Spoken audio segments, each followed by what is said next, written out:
Big news. Expect the news. රජයෙන් පොඩි ඉල්ලීම් දෙකක් කරන්න තියෙනවා.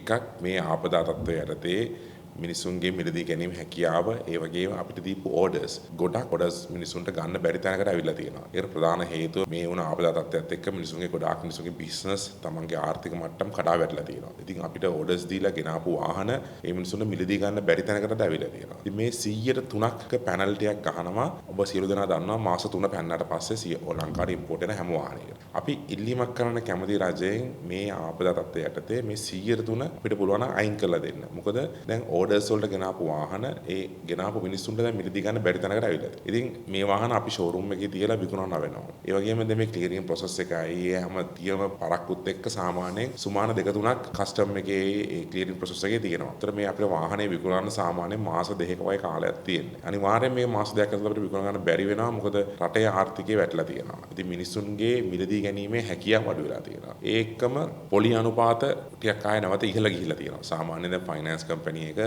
ඉන්ට්‍රස්ට් රේට් එක 14%ට 15%ට වගේ ගිහිලා තියෙනවා. ඒතර මිනිසුන්ගේ මිලදී ගැනීමේ හැකියාව ගොඩක් අඩු වෙලා තියෙනවා. අපි පාරිපූර්ණ ජනතාව වෙනුවෙන් පුළුවන් නම් මිලේ යම් වෙනසක් කරන්න.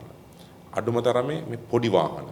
මොකද මේ සාමාන්‍ය ජනතාව මිලදී ගන්න ඇල්ටෝ, වැගන්ආර්, යාරිස්, සුසුකි හස්ලර් වගේ අඩුමානේ 1000cc කැටගරි එකේ හෝ මේ ඩියුටි එක අඩු කරලා දෙන්න කියලා අපි ඉල්ලන්න කැමතියි.